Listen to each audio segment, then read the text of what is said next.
Think and Grow Rich. Napoleon Hill opens Think and Grow Rich with an assertion: thoughts are powerful things. The book is not a conventional get rich quick guide, but rather a philosophy of achievement. Hill stresses that riches should not be interpreted solely in terms of money. They may also mean a harmonious family life, success in business, spiritual peace, or personal fulfillment. What determines whether one attains these forms of wealth is not just skill, resources, or luck, but the ability to think clearly, persistently, and with purpose. Throughout the book, Hill returns again and again to the idea that definiteness of purpose, combined with faith, desire, and persistence, constitutes the formula for lasting success. The first principle Hill introduces is desire. He explains that a burning, all consuming desire is the starting point of all achievement. Mere wishing or hoping is not enough. Instead, one must have a definite purpose and one must be willing to make sacrifices to attain it. Hill outlines a 6 step method to transform desire into its physical equivalent, including writing down the exact amount of money one wishes to acquire, establishing a deadline, defining what one is willing to give in return, and repeating this desire aloud twice daily. The principle here is that clarity of intent, when combined with emotional intensity, triggers a process that influences both the subconscious mind and external circumstances. Next, Hill discusses faith, which he defines not merely as religious belief, but as a deep, unwavering conviction in oneself and one's vision. Faith, he argues, can be cultivated through autosuggestion, a process of repeated affirmations that train the subconscious mind to accept and believe in a particular reality. By affirming positive outcomes consistently, the mind gradually sheds self doubt and becomes oriented towards action and confidence. Faith, in Hill's view, is the eternal elixir that gives life, power, and action to thought. Without faith, desire has no vitality. With faith, desire becomes a magnet that attracts opportunities, people, and resources. Closely tied to faith is the next principle: autosuggestion. This is a practice of feeding one's subconscious mind with positive, focused messages. Hill insists that the subconscious mind accepts whatever is consistently impressed upon it, whether good or bad, true or false. Therefore, it is essential to guard one's internal dialogue and deliberately cultivate empowering beliefs.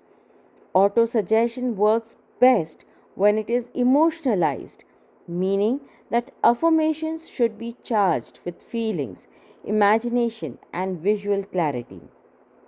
This principle connects with the idea of neuroplasticity, a term not used by Hill but known in modern psychology. That repeated thought patterns can rewire the brain and shape habitual behavior. According to Hill, we become what we think about most of the time. The fourth principle is specialized knowledge. General knowledge, Hill says, is the little use in the pursuit of wealth unless it is organized and directed towards a definite goal. Specialized knowledge, whether acquired through formal education, experience, or mentorship, is the cornerstone of personal value. But Hill also emphasizes that one need not know everything. The key is to know where and how to acquire the necessary information when needed. Surrounding oneself with experts and continuously educating oneself in a specific domain forms a vital component of a long term success. Following this, Hill introduces imagination, the faculty by which desire is given form and action. He describes two types of imagination: synthetic and creative. Synthetic imagination rearranges existing ideas, concepts, and plans into new combinations, while creative imagination taps into the realm of inspiration, often through intuition or sudden insight. Both types are crucial in creating plans for wealth.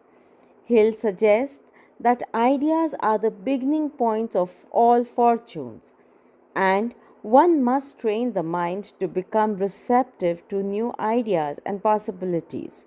Imagination, when fueled by desire and faith, becomes the workshop where plans for riches are formed. The next principle is organized planning, which Hill declares is the crystallization of desire into actions. Desire and faith are powerful, but without a plan, they remain dormant. Hill insists that the plan must be written out and executed immediately, no matter how imperfect it may be. Plans can be modified along the way, but inaction breeds doubt and failure, while action generates momentum. He also recommends forming a mastermind group, a supportive alliance of like minded individuals who contribute insights, accountability, and encouragement. Through this coordination of knowledge and effort, the individual benefits from a collective intelligence and energy. Hill warns that failure to plan is a major cause of defeat. But even a sound plan may fail at times. In such cases, he advises to create a new plan. Persistence and flexibility are more important than perfection. He shares numerous stories of famous figures like Thomas Edison and Henry Ford who experienced failure, ridicule, and opposition, but who continued adapting and moving forward until they achieved phenomenal success. He then introduces the principle of decision. Indecision, Hill says, is a major cause of failure and is a habit that must be overcome. Successful people are known for their quick and firm decisions and their unwillingness to be swayed by others' opinion. Hill strongly advises that one must form the habit of making decisions promptly and changing them slowly, if at all. The firmness reflects confidence and belief in one's judgment, which inspires confidence in others. Procrastination is the enemy of decision and a symbol of fear. To overcome it, Hill suggests identifying exactly what is feared and taking immediate steps in spite of it. The final principle covered in part 1 is persistence. Hill argues that persistence is the sustained effort necessary to induce faith and translate desire into results. He notes that many people give up just before they succeed because the path to success often involves initial resistance. Persistence is what bridges the gap between intention and achievement. It is developed through willpower, definiteness of purpose, desire, self discipline, and habit. Hill also observes that persistence can be strengthened through the influence of a mastermind group by setting clear rewards for success and by having a deep emotional reason to pursue the goal in the first place. Napoleon Hill introduces a concept that has significant influence on both personal development and business leadership circles, the mastermind. Hill defines this is not just as a team or a group of advisors, but as a spiritual and energetic alliance of minds aligned in purpose. According to Hill, when two or more people coordinate in harmony to achieve a definite purpose, they create a third invisible force, a third mind, greater than the sum of its parts. This principle not only facilitates the sharing of resources, ideas, and accountability, but it also produces an energetic frequency that he describes as a magnet for opportunity. The mastermind acts both a support system and a creative incubator, helping the individual expand beyond the limits of solitary thinking. Hill notes that many of the most successful people in history intentionally surround themselves with powerful mastermind alliances that fuel their achievements. From here, Hill takes a rather surprising turn by discussing a highly charged topic in a new light, the mystery of sex transmutation. In this principle, he boldly claims that the emotion of sex is the most powerful of all human desires, and when redirected or transmuted, it can become an astonishingly creative and motivational force. He does not advocate celibacy or suppression of sexual energy, but rather its redirection into artistic, professional, or spiritual pursuits. Hill observes that many great leaders, artists, and inventors were men with unusually strong sexual drives, which they channeled into their work. Transmutation in this context means turning the energy that fuels physical expression into mental and creative vitality. It becomes a tool for heightened intuition, sharper focus, and sustained enthusiasm. This concept echoes ancient teachings from Eastern philosophies that view sexual energy, often referred to as life force or prana, as sacred and potent when consciously guided. This leads naturally into one of the most influential and abstract principles in the book, the subconscious mind. Hill describes the subconscious as the connecting link between the finite mind of man and infinite intelligence, the universal source of ideas, intuition, and wisdom. The subconscious mind never resets, and it is constantly recording thoughts, emotions, and experiences, shaping our habits, instincts, and reactions. It responds especially well to repeated emotions, especially those tied to strong desire, faith, love, and fear. Hill emphasizes that the subconscious mind acts like a fertile soil. Whatever thoughts are planted in it, especially those emotionalized and repeated, will grow into habits, behavior, and ultimately realities. Therefore, one's success or failure hinges upon what the subconscious has been trained to accept, the tool to deliberately influence it.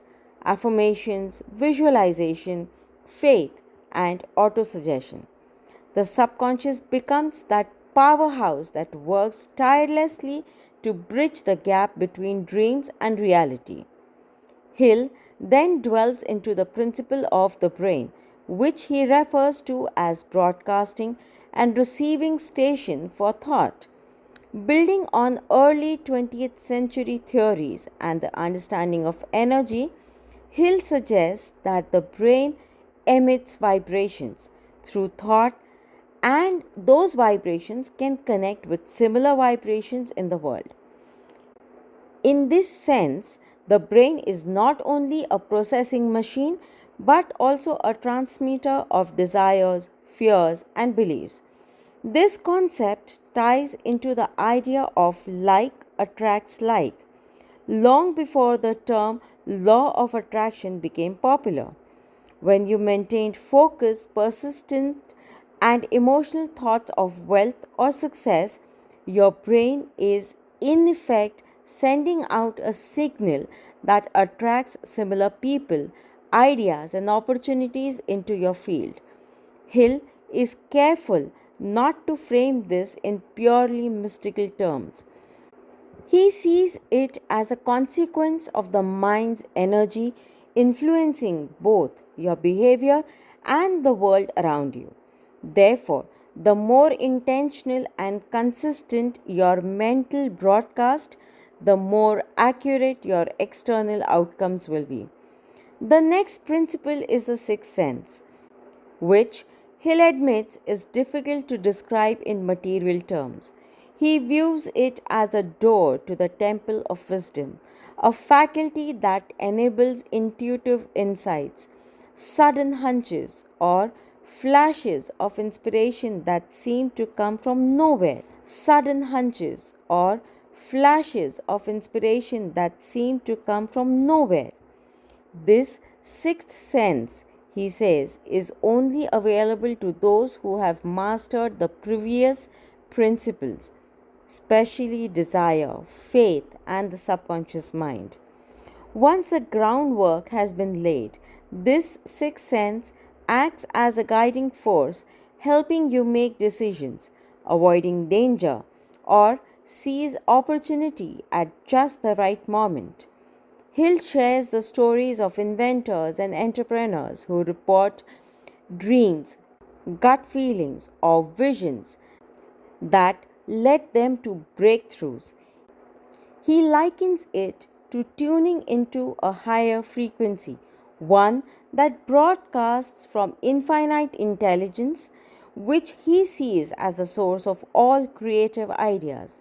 The sixth sense is a accumulation of all prior development, a channel through which one's higher self communicates.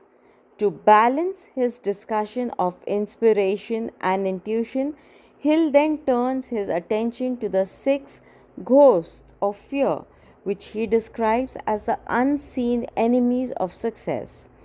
These fears are the fear of poverty, the fear of criticism, the fear of ill health, the fear of loss of love, the fear of old age, and the fear of death. Hill argues that all six of these fears must be recognized and mastered as they paralyze the will, cloud the mind, and sabotage initiative.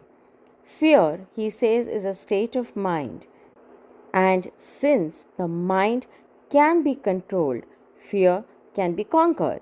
He particularly warns against the fear of criticism, which stifles creativity and makes people conform to mediocrity. The fear of poverty is likewise insidious, as it keeps people stuck in scarcity thinking and blocks opportunities. His remedy for fear is faith, cultivated intentionally through affirmations, positive environment, action, and alignment with purpose. By starving fear and feeding faith, one builds mental immunity against setbacks and discouragement. Throughout this part of the book, Hill reinforces the riches begin in the mind. Wealth does not come from luck, inheritance, or raw intelligence. It arises from an organized mindset built on clarity, belief, persistence, and creativity. Every great achievement, he asserts, begins with an idea that is then nourished by desire, shaped by faith, empowered by planning, and maintained through persistence. The mind is both the battleground and the workshop, and those who learn to master it will eventually master their external circumstances as well. Hill's approach to wealth is deeply holistic. While his title suggests a focus on money, it becomes clear that he is offering something much deeper, a philosophy for living fully and intentionally. He believes that by mastering these principles, people can not only attract wealth but also improve their relationships, find meaningful work, elevate their character, and discover a deeper connection to the universe. His message is timeless, and through some language may feel dated, the emotional and psychological truths at the core of his teachings continue to resonate with millions of readers across generations. As Napoleon Hill approaches the close of Think and Grow Rich, he brings the reader back to central premise that runs like a golden thread through the book. You become what you think about most of the time. This idea is not a mere motivational phrase. It is the cornerstone of a philosophy that challenges us to take radical responsibility for the quality and direction of our inner life. Hill does not promise instant wealth or success, but he insists that sustained, directed thought, infused with emotion, desire, and faith, has the power to shape external outcomes over time. The mind is both the root and the engine of success. When properly conditioned and trained, it can overcome obstacles, seize opportunities, and manifest tangible results, replacing every fearful image with one of power, faith, and possibility. Another unique insight in the book is Hill's deep appreciation for the role of emotion in decision making. While conventional advice often emphasizes rational analysis, Hill believes that the most powerful decisions are driven by emotion infused clarity. When you are fully aligned with the desire that excites and energizes you, decisions come more easily and you are more likely to stay committed. Emotions are not to be suppressed but rather channelized. That's why his discussion of sex transmutation is so relevant. He encourages us to take our strongest impulses and redirect them into constructive pursuits. Emotion, when consciously managed, becomes fuel for genius. Perhaps one of the most forward thinking aspects of Hill's work is his belief in a kind of universal intelligence, what he calls infinite intelligence. He suggests that once a person has mastered the previous principles, they become more attuned to this higher wisdom through the sixth sense. This is the source of hunches, inspired ideas, and flashes of insight that cannot be logically explained. While Hill admits this concept is difficult to define or prove, he insists that the most successful people he interviewed, like Carnegie, Edison, Ford, and others, frequently relied on this intuitive faculty.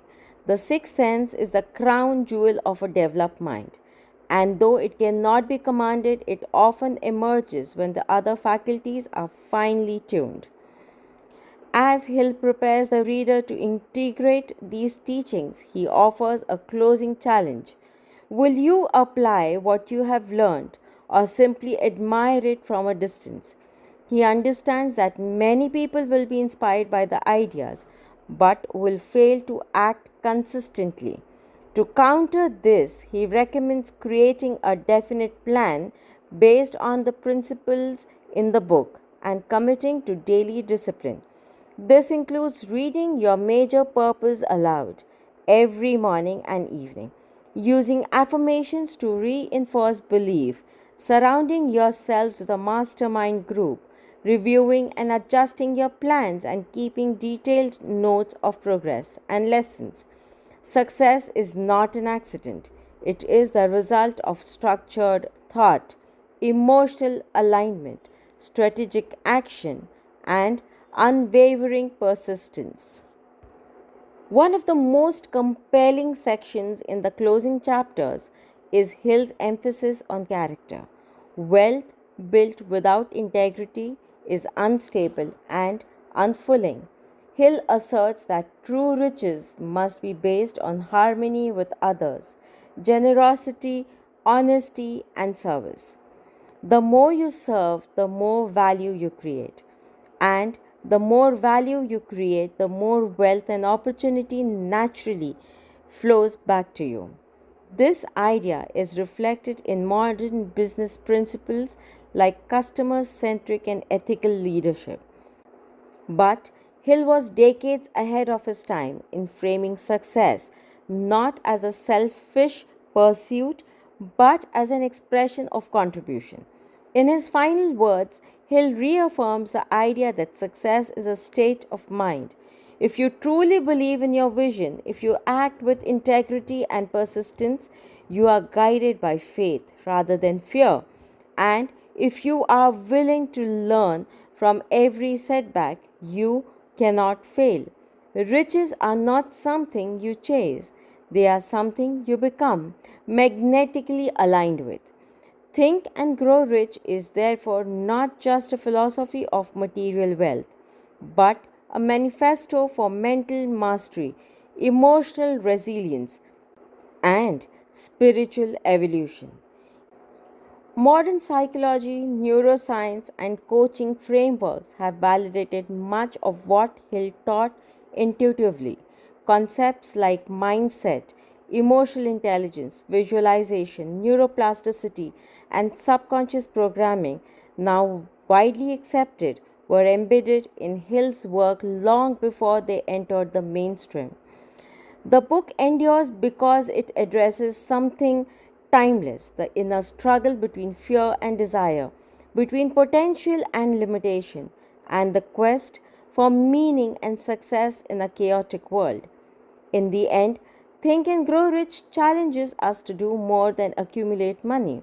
It challenges us to become deliberate creators of our lives, to master our thoughts, cultivate our imagination, and lead from vision rather than circumstance.